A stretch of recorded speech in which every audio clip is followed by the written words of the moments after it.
it's me, Rebecca.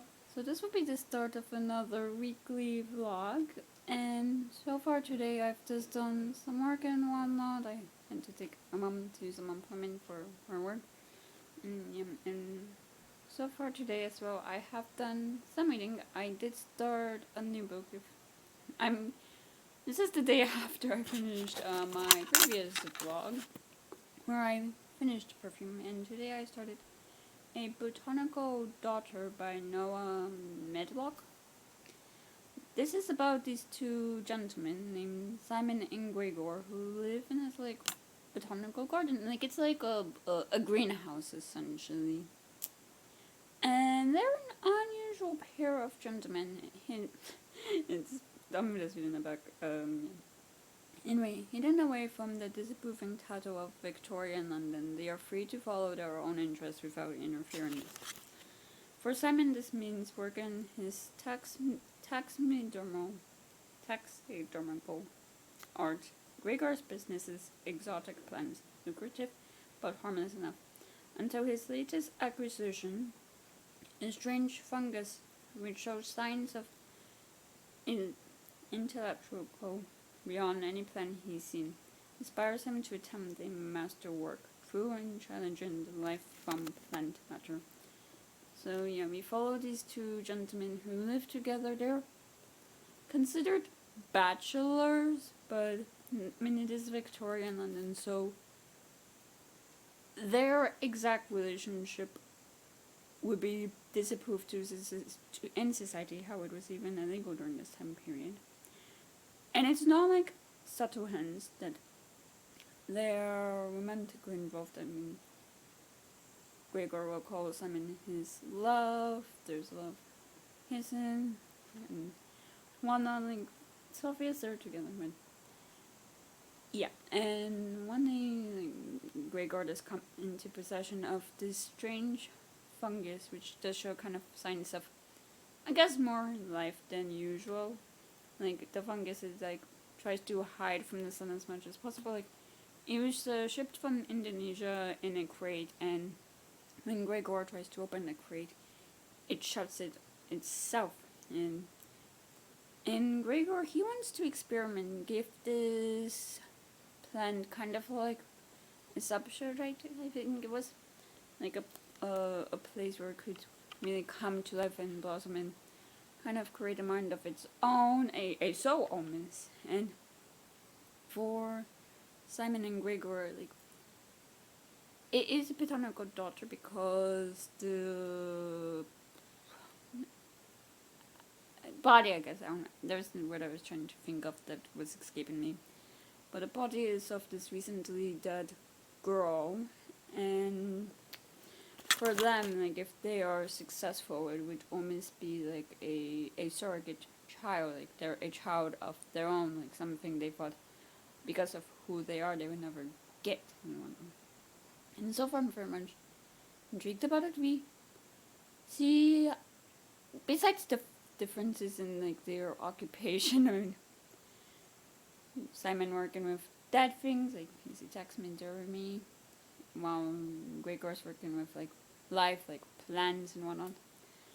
They are also kind of confronting in the moral of this whole experiment, because Simon, he came from a religious background, his family was religious and whatnot, and Gregor, he seems to have this standard public education, so it's their morals, their upbringing, is this right, is this wrong, there's the whole question of this, which is something I'm also finding very fascinating. And there's also the question of, can this work?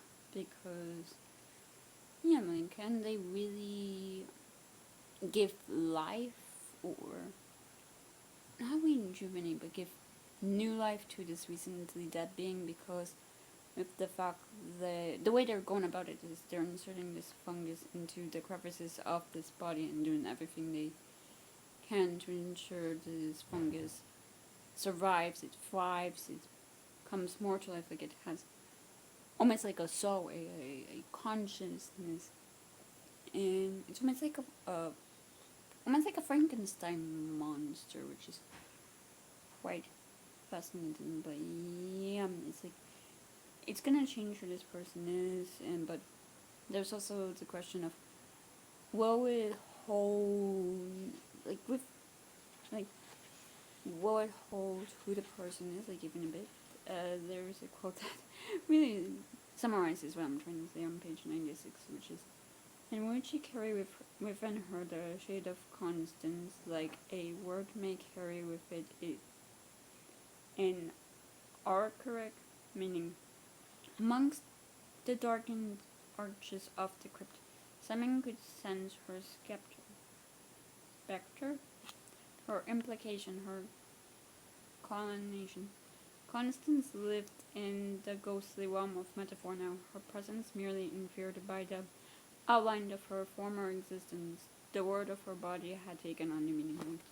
Constance is the girl who recently died. People believed it was a suicide, but Simon finds evidence that she was murdered, and that the suicide was like a cover-up. But anyway, it's like she's not gonna be who she was. Like she is gonna be a whole new person, and that's something that is fascinating to see. And at the end of part 1, because this book is split into parts, I'm now on part 2, page 104. We see like Simon. He seemed like kind of voluntary, like he was going along with Gregor's ideas, probably assuming that Gregor would not succeed. But when Simon sees proof that Gregor is succeeding and that Constance is no longer going to be Constance, but someone else, something else, Simon decides he doesn't want anything to do with it. Like morally, it is wrong to him because of his religious upbringing. Before this scene, before the conflict between him and Gregor, Simon is one is holding like this. I don't even know. He's holding this like a mask over her, like, and he realizes how long this is like. The body's like a temple. It should be worshipped. It shouldn't be violated or anything like it is now. And it seems like he's gonna be out of it. Gregor is gonna continue on because Gregor wants to impress this cultural society that's like, I guess, not popular, but it's like the most well-known society, architectural society in England. It seems like he wants to impress them, so like, hey, there is something new. So yeah, and I also like seeing like how Simon is viewing this in a more religious standpoint too, versus Gregor's like more scientific standpoint. So yeah, so far I'm very much enjoying it. However, I'm not really much enjoying the reading process because this is quite a stiff paperback and I'm having trouble to even crack open the spine. Like, yeah, it's not the most probably, but yeah. But yeah, so far I'm enjoying it, and yeah, I'm intrigued to see how this evolves. But yeah, I think for the rest of the day, I'm just gonna be doing some more work. I might try and go on a walk today if it's not too cold. It was quite chilly this morning for Grandma here, so yeah. It's the next day, and I've just done some work and whatnot. I also had to run a couple of errands, nothing interesting to film. And I have done some reading, and now I'm on page 164 of A Botanical Daughter, and still I am enjoying this. We do see how kind of this conflict between Simon and Gregor over this land child. I really do not know what to call it. Like Gregor is creating how he's causing like not them to drift apart, but cause a rift in the relationship area, and how other people are getting involved in this. And Simon, he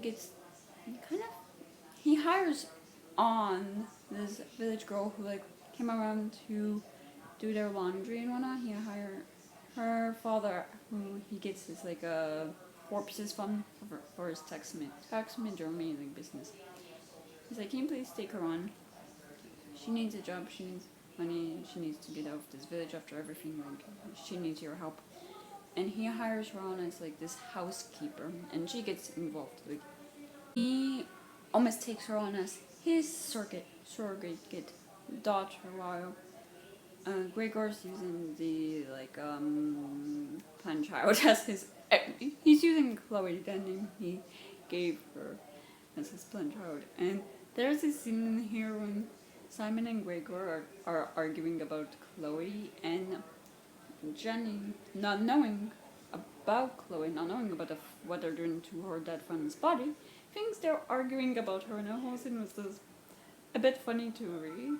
But you see that with this, what I've read so far. You see how Gregor, he sees Chloe not as a science experiment or anything, but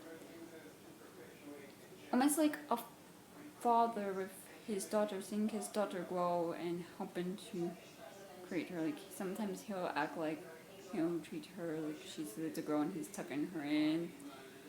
Oh, and he does say on page 143, my part at this is tinged with unsettling feelings. I hesitate to truly claim fear, but something akin to a parent's appreciation at their child's precocious development. The more adventurous she becomes, the less I can control her surroundings, the more danger she might encounter. Like, he is truly viewing her as his child. Like, he is her father. Like, she's a real human being. And speaking of Chloe's, that she does have some developments, is that the plans and the body are kind of taking over the body's function. Like, they are allowing Chloe to sit up from the laboratory, able to move around, to even open her eyes.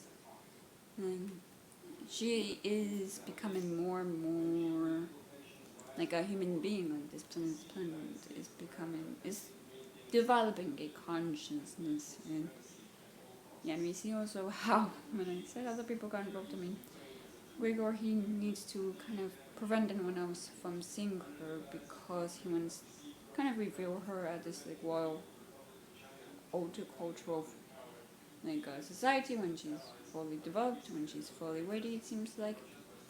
And he doesn't want anyone else to stop him, so he lets go of all of the groundskeepers, which causes a lot. Like, this is like roughly like, yeah, here's 2 weeks pay, bye. So yeah, we see that. And in the last few pages, we kind of see Simon start to understand why Gregor's doing this. Gregor's parents are dead. While Gregor and Simon are living in this greenhouse. It was part of like Gregor's family house, it seems like.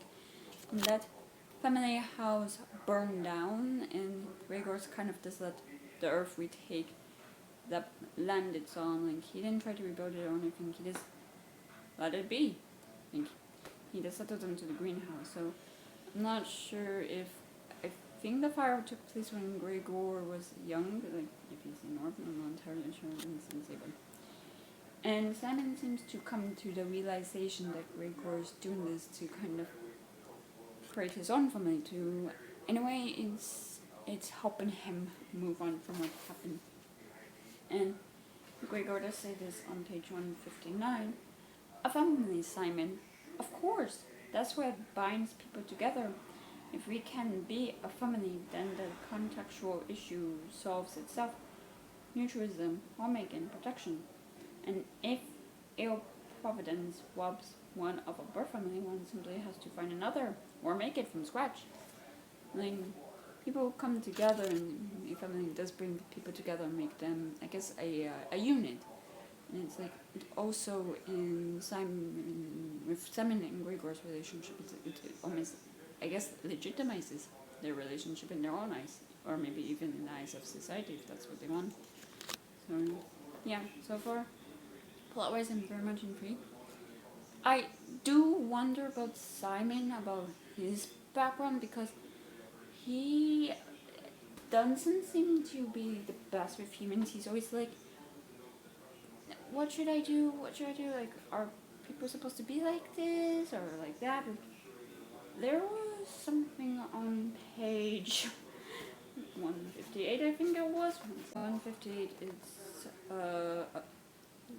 Simon is trying to comfort Gregor, like when Gregor gets this letter from a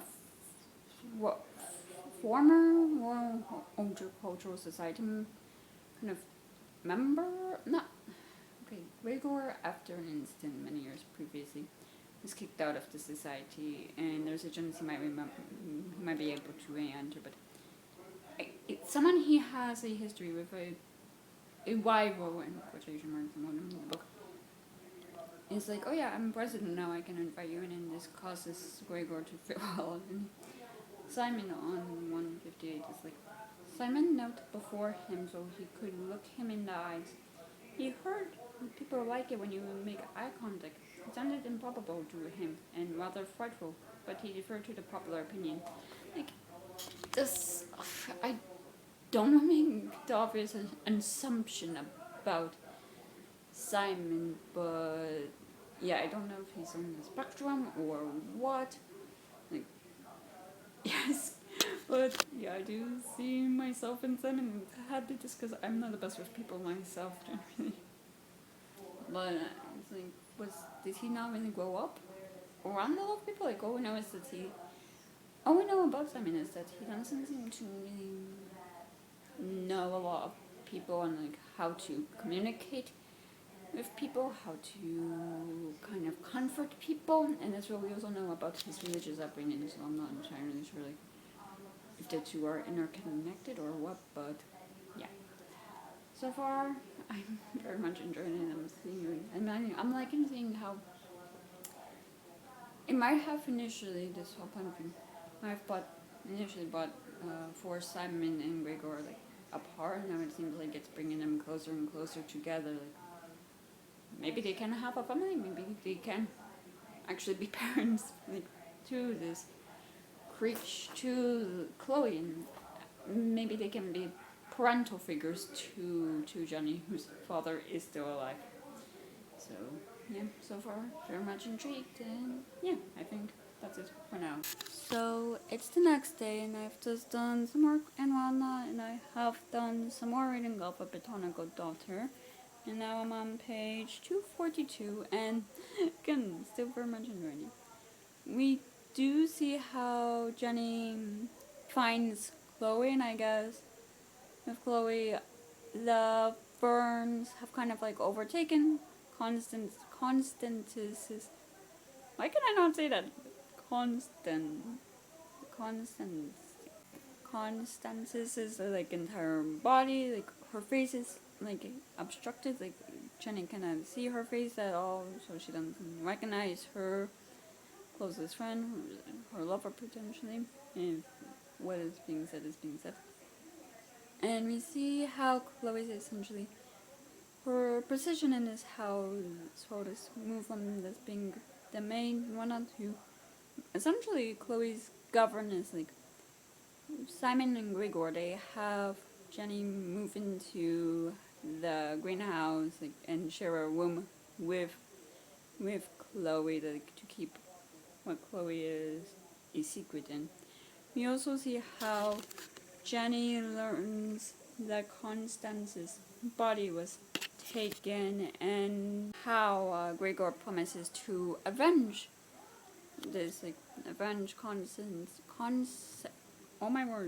Constance's murder and help find the body. I mean, he is gonna avenge the murder to kind of hide Chloe, to hide Constance where the body actually is.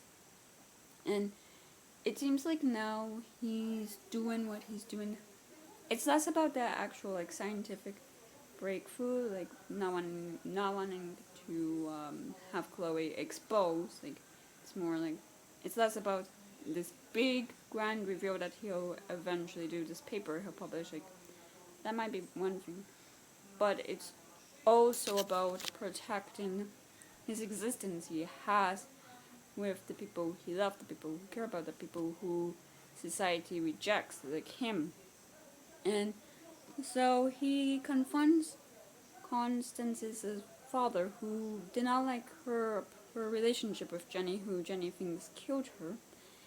And the father, George Hagerston, he shows up at Grimstone, if that's the name of the, that's not a name. He shows up at Grimfern, this, with a rifle, and kind of seems to kind of take false shots at it. And after, Gregor confronts him, is like, oh, I know where your daughter's body is, and whatnot. And what first is, like, kind of this drink between the two men, each with his own weapon, kind of turns... It gets out of hand quite quickly, because despite the fact that he had Chloe be put to sleep, like, earlier than usual, she still showed up, and it seems like Constance's, like, conscious took over Chloe's, like, body, and Chloe kind of she did kill Constance's father in a quite, like, graphic and gruesome way, like, having her Fern's thing go up in with him, causing an eyeball to burst, and it's quite gruesome, and it's quite disgusting. Like, I did enjoy reading that one, because it's like Constance and Chloe are now one and the same being. And Gregor, in earlier part, he mentions, like, he was, like, monks in an older time period who took works that were already written and wrote what they wanted written on top of that, because the material to write at the time was very, like, there wasn't a lot available, and Gregor felt like he was taking Constance's story and thus writing Chloe's story on top of that. So despite Chloe being, like, the forefront of everything, Constance is still there. She's still lurking in the background, even if it's, like, only her consciousness that's there. It's her body being there. Like, I don't know, I just found that so, yeah, I don't know, very interesting in the fact that in order to get rid of the body, instead of, like, keeping it in Grimfern where it will be discovered and Simon and Gregor will be the blamed party, they are gonna put that body in Constance's grave, almost, like, kind of as poetic justice for what happened. So yeah, I just got to the part where they finished burying the body, and again, I'm intrigued to see what will happen next, like, if Chloe will get further out of control, what Gregor will do to protect this family unit, because, like, they're all family, like, they are getting close and they're caring a lot about one another. Like, I'm very much enjoying reading about the family unit of all of this, but I'm also, yeah, just curious to see, like, if there will be consequences from these actions, how Jenny will react to eventually learning that her best friend is being used as this science experiment. Like, I don't know, I'm still very much intrigued about this novel, and I'm still very much enjoying my time with it, so yeah. But I think for the rest of today I'll be just doing some cleaning and whatnot, so yeah. So it's the next day, and I've just done some work and whatnot. I also took my dad so he could drop off one of our cars off to get a oil change and whatnot. And I have done some reading of A Botanical Daughter, and now I'm on part 3, page 330, and still, I'm loving this novel a lot. Like, I don't know if it's, like, kind of the different characters, like, the relationship between all of these characters as well, and I guess, like, how they react, and I don't know, everything. I'm just very much intrigued, even though sometimes it feels like the scientific talk about plants, like, goes over my head, but that's mainly because I don't really know much about plants, so yeah. But with what I read today, we see how what Chloe did to Constance's father, how that changes how Gregor views her. Like, Jennifer and Simon, they still view her as this precious thing. She's like a precious... For Simon, she's still his precious daughter, and Gregor now, it seems like he he still cares about her, but it's like he's almost afraid of her and what she can do, what she's capable of. And he now, it doesn't seem like he no longer really views her as his child. He now is being reminded, like, she is a science experiment. Like, she's not human. She's this other being that he created. So yeah, we see that. We see like how Simon now is the one trying to keep the family unit together. It seems like with Simon, at least, like, the more he's around someone, the more comfortable he is with someone, the more he's really like comfortable in talking to them and comforting them, because we kind of like how his relationship with Jennifer changes. Like, he's less awkward around her and whatnot. Like, he now considers her part of the family, even if he doesn't consider her his daughter, but the governess to his daughter. So yeah, and we see how I guess the experiment on Chloe has taken a bit of a turn, I would say, with Simon and Gregor. They notice how Chloe is kind of being affected when you play music. She'll move, she'll dance. It seems like she's trying to speak, or they want her to speak to make her more human-like, I guess. And they do try to make her speak the best they can. They had like this instrument they got in Hong Kong, I believe it was, and they tried to. They kind of put it in the body, so yeah, that's interesting. But also, you also see how Gregor reverses that, because Chloe is able to tell Jennifer that she wants to go outside, and Jennifer's like, yeah, we can go outside. Even Gregor's like, no, do not go outside. Chloe must remain in the greenhouse. But Jennifer and Simon, they do take Chloe outside, and they face Gregor's wrath, who's not happy with the fact they did that. And I couldn't help but think that that's with the way Gregor's acting. He's almost possessive over his family, or so-called family, really. Like, he claims what he's doing is protecting everyone, protecting Chloe, protecting Simon, protecting Jennifer, that one day he'll show Chloe off at the Royal Horticultural Society and whatnot. But to me, I don't know, Gregor is really like, he wants to keep them all locked up in the greenhouse. Like, he changed the locks. It's like double lock, double chain.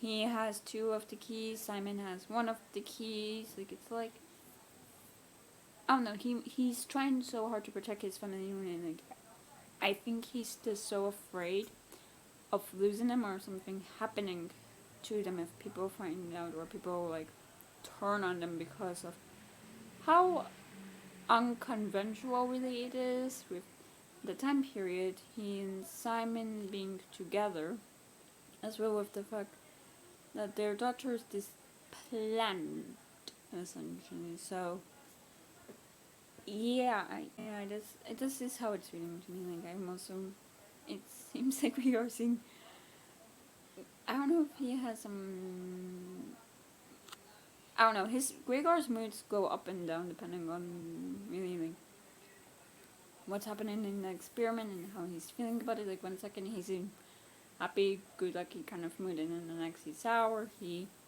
kind of flashes out, he's just wooed as heck. So yeah. And we also, and lastly, we do see how kind of the confrontation Gregor has with his enemies, or not enemy, nemesis, slash probably his ex-lover, from what we are being told. But Julian, who's now the president of the Royal Horticultural Society, has sent Gregor several letters saying he wants to see him, he wants to go to Grim Firm. And one of Gregor's like, no, don't in. Eventually he's like, fine, you can come.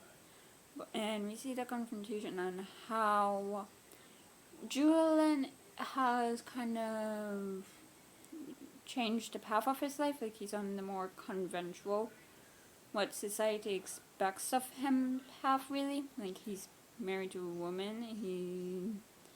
He wants kids, like, or he is hoping for kids because it will make him like look like a good man on to society. And Gregor's like, you care more about your appearance than you care about truly who you are. And Julian was like, if I want to be who I truly am, I would have to keep myself locked away from society like you are. And it gets to this whole confrontation where Chloe, she can see, she perceives Julian to be a threat to Gregor, and she does lash out on Julian, almost killing him.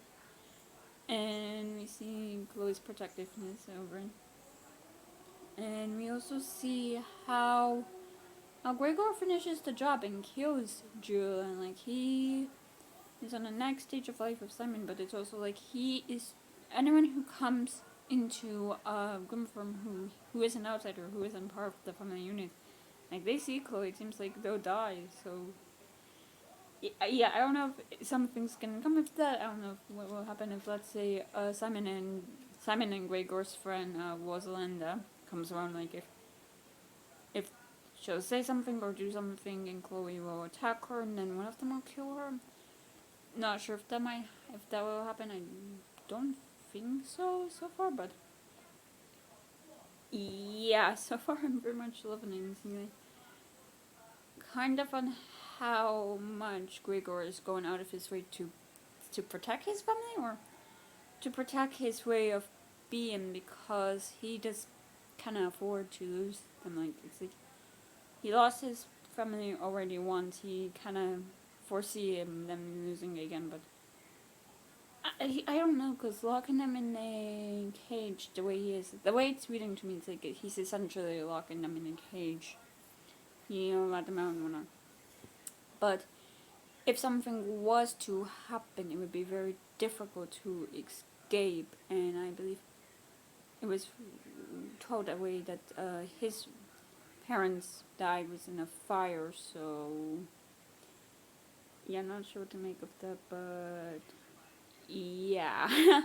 So far I'm just really much loving this novel, so yeah, I think I'll probably be able to finish this tomorrow, as I have like probably less than 40 pages up. I think I have this about 40 pages up, but yeah, I think for the rest of the day I'm just gonna be doing some more work. I do have to go and pick up me and my dad do have to go and pick up the car today. It's already ready, so yeah, but I'll see you when I... So it's the next morning, and I just finished A Botanical Daughter by Noah Medlock, and I very much enjoyed it. I am gonna give this 5 stars. What I read this morning was that we kind of see the aftermath of Gregor's interaction with Julian. We see how Julian's horse is still there. We don't see what Julian did to clear up the whole thing, like what he did with the body and whatnot. It seems like Gregor actually wrote a letter to Julian being like, where are you? Are you like trying to seem like friendly towards Julian, and is kind of spreading the idea that Julian's off in Istanbul, like looking for flowers or something.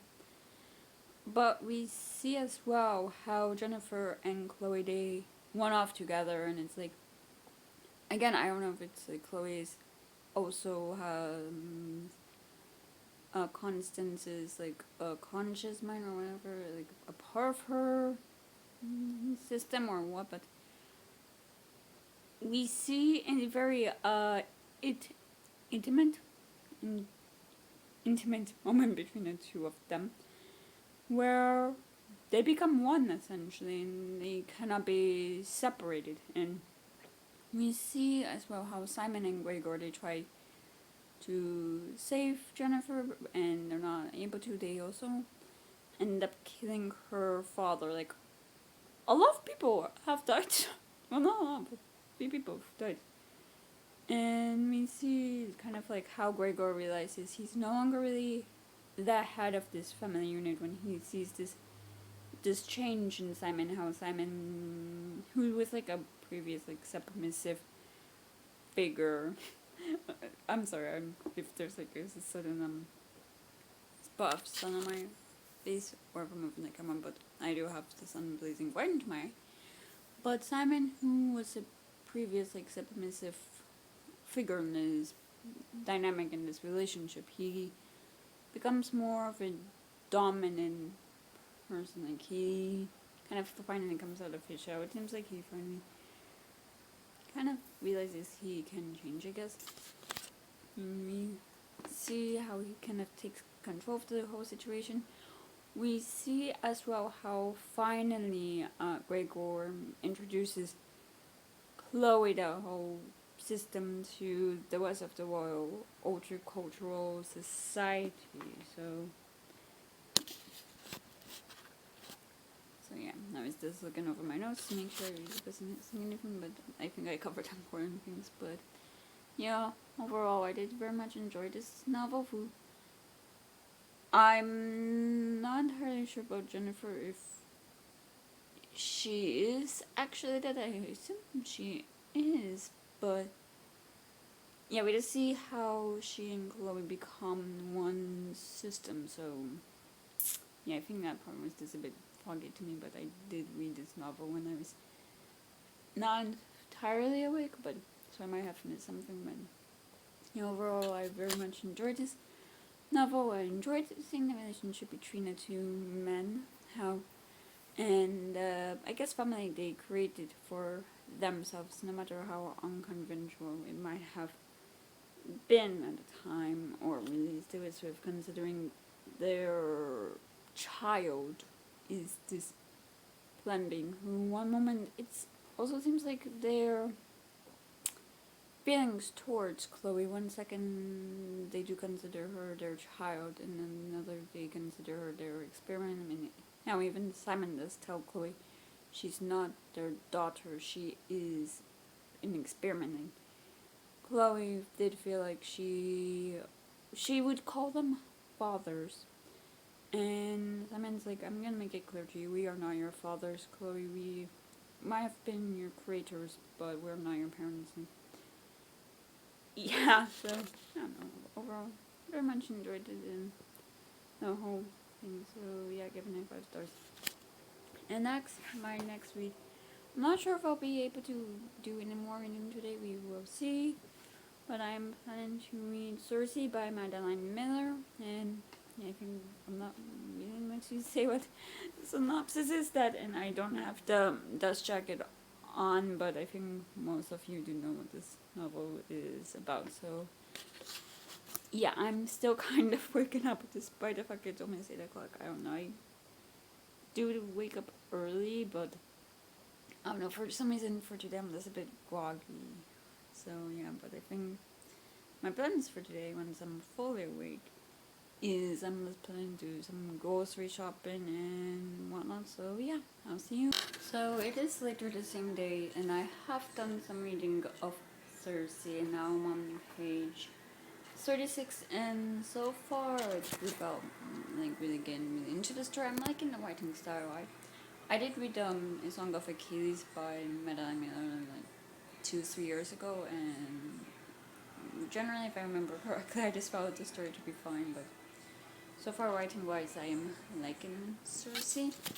We see Circe being born as well, her relationship with her parents as well, her relationship with her other siblings. I think her younger siblings, they treat her like utter shit, like they are just assholes. She's not very much like a favorite child. Like her mother just like ignores her, and her father someone cares about her, but she does hide like she is at his feet during like meetings and whatnot. And we see as well how Circe, she witnesses the punishment of, oh, I'm gonna butcher this name, Potus, how he's being punished by Zeus, and it's fun of all of the Titans, and the Titans also were the Olympians will declare war on him and no home shipping. and see like how it seems like the Titans have accepted it. The Olympians, they're the head, they're the most powerful, they can do whatever they want to us, and we bow down at their feet essentially. Like the Titans, they don't seem to be questioning anything so far in the marketing. And I find that fascinating. And that's why we do see as Cersei finally learns, like, I guess, where she is with the world in the beginning after she witnesses Protosis is punishment, and how this accepts the fact like this is his punishment. Like she, and as well what Zeus further does to punish him by having him chained to a rock and having an ego eat his liver every day. And Cersei, she says on page 24, the thought was this, that all my life had been mere and depths, but I was not a part of that dark water, I was a creature within it. And it's like she's not a part of the whole ecosystem of the Titans and whatnot, like as in Nim, she's like a separate being of it that lives in the world of Titans, of the gods. So yeah, and where I'm at on page 36 is one of her sisters got married, or the brother she was closest with. He's like a scholar, a philosopher essentially, and their father gave him his own island. And her other brother, Perseus, I believe it is, he goes to live with the Persians, and she's alone again. Like, she just was alone, you know. So yeah, so far I'm just really liking the writing style, and I haven't read a lot of Greek mythology, so I am kind of intrigued to see like more of Cersei's story and how she becomes who she becomes. So yeah, so far intrigue is what I have to say about this one. And yeah, so I think that's it for today. And besides reading, I did do some cleaning and whatnot. I also did do some grocery shopping. But yeah, so yeah, I'll see you when I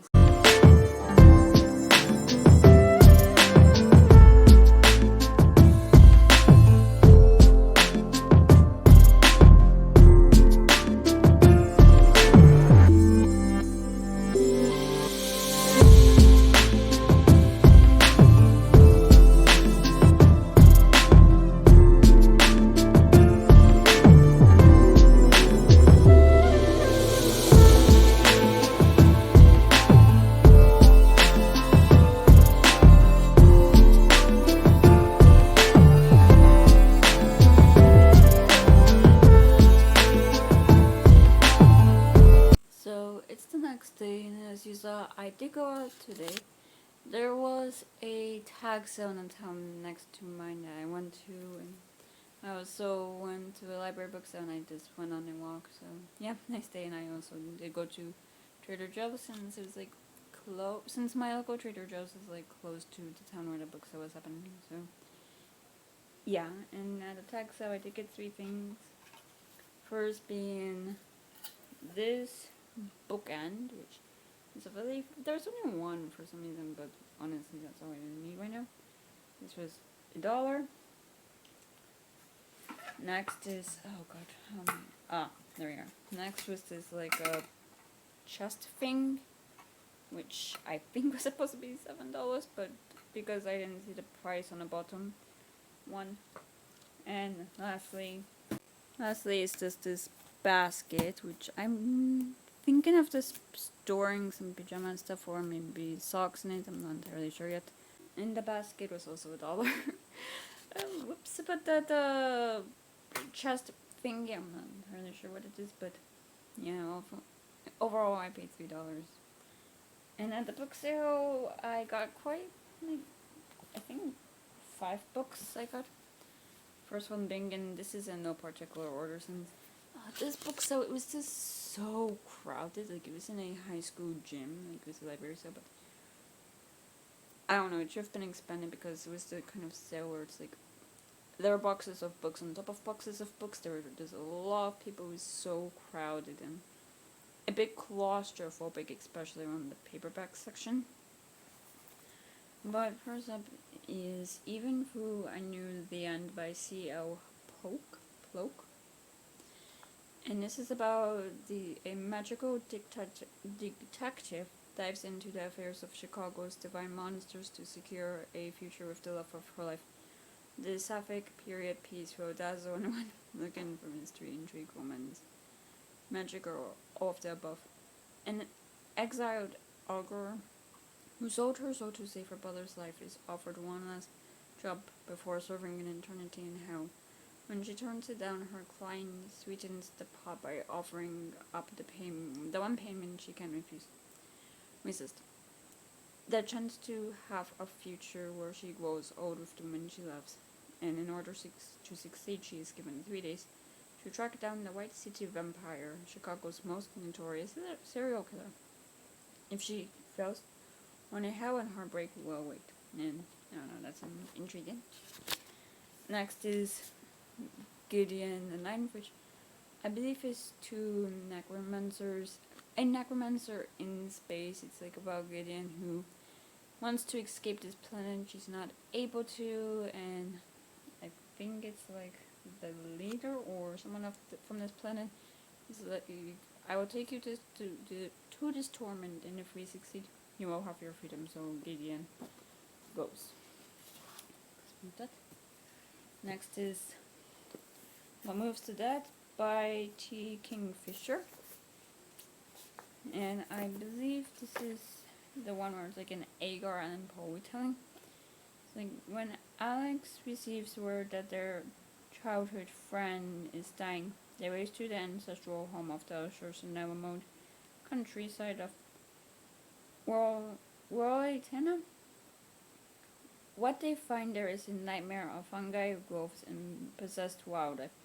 Surrounding a dark, posing lake, Madeline sleepwalks and speaks in a strange voices at night, and her brother is consumed by mystery Madeline of the nerves. So, yeah, this seems interesting to me. Next is The Memory Police by Yoko Ogawala. This is translated by Stephen Schneider, and I believe this is a dystopian where it's like things are kind of being forgotten about purposely. People's memories of a certain thing, like for example, birds are being erased, and it seems like this young novelist discovers that that her editor remembers everything, and he's in danger of being taken by the memory police. So, yeah. And that was 6 books. I somehow miscounted. I don't know how. But next is The Witch's Heart by Genevieve Gornichek, which is about Argabada's story begins where most witches' tales end, with a burning. A punishment from Odin for refusing to provide him with knowledge of the future, the fire leaves her injured and powerless, and she flees to the farthest reaches of a remote forest, where she finds a man who reveals himself to be Loki, and her initial distrust of him transforms into a deep, unbiting love, and I believe it is the story of her life, and yeah. And lastly, finally I'm done with this haul, is The God of Endings by Jacqueline Holland, which is about this lonely artist who heads an elite fine arts school in upstate New York. Her youthful beauty masks the dark truth of her life. She has endured centuries of turmoil and heartache in the wake of her grandfather's long ago decision to make her immortal like himself. Now in 1984, she finds her life upended by the arrival of a gifted child from a troubled home, the return of his stalking presence from her past, and her own mystery-grown hunger for blood. So yeah, seemed like a fun, interesting horror. I guess so. Yeah, I'm very much intrigued about all of these books, and in all of that, I have done some more reading of Cersei, and I'm on page 19. And with this, we see Cersei. I'm gonna have to look at his name because I always like kind of I don't want to say it wrong, but she meets this fisherman named Glaucus, I want to say, and she falls in love with him, and she pleads with her husband to not husband, my god, she's pleased with her father to set up a marriage with him, and he's like no, like she doesn't really ask because she knows her father expects more from her as his child, and so she learns of this ability from her younger brother where she can use plants, and it's like and it is magic, and she turns into a god.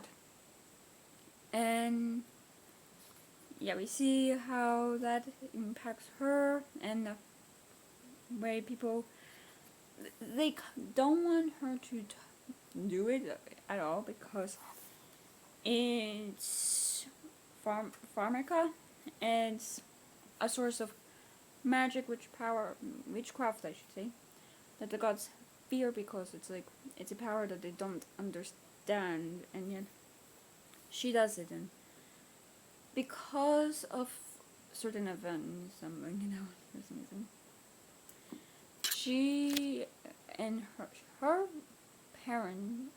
her father has to go meet with Zeus because she confesses about this witchcraft to everyone, and what she did.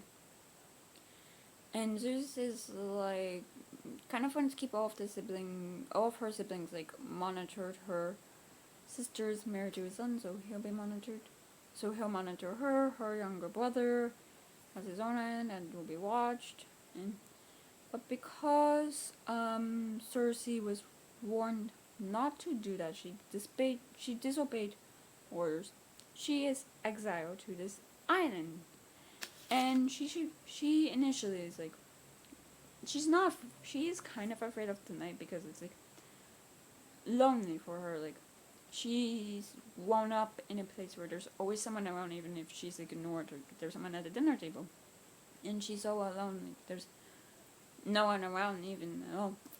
But eventually Cersei's like, this is probably a good thing, and she kind of goes deeper into her witchcraft. Like she is learning more and more about what she can do and how this whole thing works. Really, like she's discovering more and more about the craft in different woods, and how different woods, different plants will behave, and how you can boil them and cook them. Like she's learning everything there is to know about the art of witchcraft, and honestly, she feels more powerful. She feels like she finally has power because previously she was like alone and ignored, and it's like now that she has her power, it's like she compares it to how Zeus must have felt when he first handled a lightning bolt. Like she has power.